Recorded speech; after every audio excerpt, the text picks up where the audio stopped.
창세기 30장 자손의 번성과 재산의 번영. 창세기 30장 8-43- 인문학 성경산책. 하나님의 자녀에게 자손의 번성과 재산의 번영이 왜 중요한가요? 이것은 그 시대적 소명과 관련이 있습니다. 죄인을 구원하시려는 하나님의 뜻을 이루시기 위해서입니다. 하나님께서는 아브라함 이삭 야곱을 통해서 구원의 언약을 맺으시고 이 믿음의 후손을 통하여 온 천하 만민을 구원하고자 하십니다. 인문학 성경산책. 창세기 30장 9-43. 하나님은 그 일을 어떻게 하시나요? 1. 하나님은 야곱의 두 아내의 경쟁을 통하여 자손을 번성하게 하십니다. 창세기 30장 9-24. 야곱의 두 아내 레아와 라헬의 자녀 경쟁에는 질투와 시기심이라는 불신앙의 산물임에도 하나님은 그 자녀들을 자기 백성의 족장으로 인정하고 받아들이셨습니다. 레아는 자기 출산이 멈춘 것을 보고 시녀 실바를 야곱에게 데려다 아내로 삼게 하였습니다. 실바가 낳은 첫째 아들을 갑복되도다, 둘째 아들을 아셀 기쁜 자이라고 하였습니다. 레아는 많은 아들이 있음에도 경쟁심 때문에 시녀를 통하여 각과 아셀을 얻었습니다.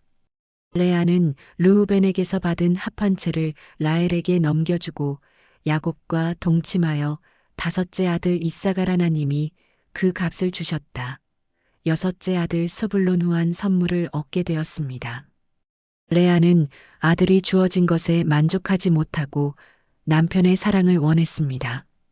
합 한 채를 포기한 레아는 3명의 아이를 낳았고 합 한 채를 가진 라헬은 3년 동안 아이를 가지지 못했습니다.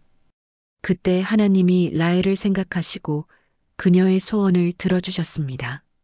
라헬은 시녀나 합 한 채를 통해서가 아니라 오직 하나님의 은혜와 자비로 아들을 낳게 되었습니다. 언약 백성의 미래는 오직 하나님의 은혜와 주권의 선물이라는 것을 보여주셨습니다. 두 여인의 갈등 속에서 생명 사역을 이루어 가시는 분은 오직 하나님이십니다. 신실하신 언약의 하나님만이 이스라엘의 미래와 상속자를 주시는 분이십니다. 이것이 복음의 핵심입니다. 라헬이 임신하여 요셉 하나님이 내 부끄러움을 씻으셨다.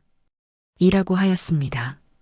두 여인의 갈등과 경쟁 속에서 야곱의 11명의 아들은 장차 이스라엘 12지파의 조상들이 되었습니다. 창세기 30장 8-24. 하나님은 야곱의 재산을 어떻게 번창하게 하시나요? 2.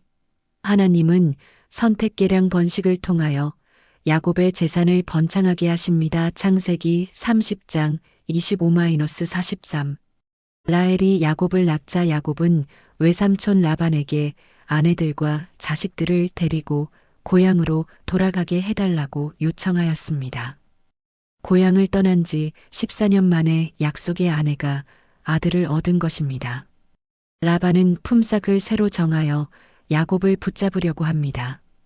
야곱은 외삼촌에게 자신이 하는 일마다 여호와께서 복을 주신 것을 강조하였습니다. 하나님께서 자신을 축복의 통로로 사용하신 것을 확인시킨 것입니다. 야곱은 라반과의 거래에서 양이나 염소의 떼 중에서 점이나 아롱진 것을 자신의 품삯으로 달라고 합니다. 그러자 라반은 자신이 짐승을 가르고 자기 아들들의 손에 그것을 맡기고 사흘길이 뜨게 하였습니다. 이런 예방 조치는 오히려 라반에게 피해를 주고 야곱은 선택계량에 성공하게 하였습니다. 야곱은 라반을 이기기 위해서 힌문이라반을 활용했습니다. 야곱의 선택계량 번식으로 약한 것은 라반의 것이 되고 튼튼한 것은 야곱의 것이 되었습니다. 야곱의 성공은 어떤 주술적인 방법에 의한 것이 아니라 자신의 야속을 기억하신 하나님의 언약에 의한 것입니다. 야곱은 하나님의 함께하심의 약속을 믿고 믿음으로 도전한 것입니다. 야곱이은 할아버지 아브라함과 아버지 이삭을 통해서 약속하신 축복을 받아 부자가 된 것입니다. 장차 이를 한 민족의 12족장의 탄생을 예고하고 있습니다. 창세기 30장 25-43. 하나님은 온 천하 만민을 구원하고자 하시는 그 언약을 이루시기 위해 야곱의 두 아내의 경쟁을 통하여 자손을 번성하게 하십니다. 하나님은 선택계량 번식을 통하여 야곱의 재산을 번창하게 하십니다. 오늘 우리에게 주어진 시대적 소명은 믿음의 자손을 번성하게 하시는 것입니다. 천하 만민을 구원하기 위해서 필요한 것이라면 재산의 번영을 구해야 할 것입니다. 다인문학 성경산책 창세기 29장 1-30장 8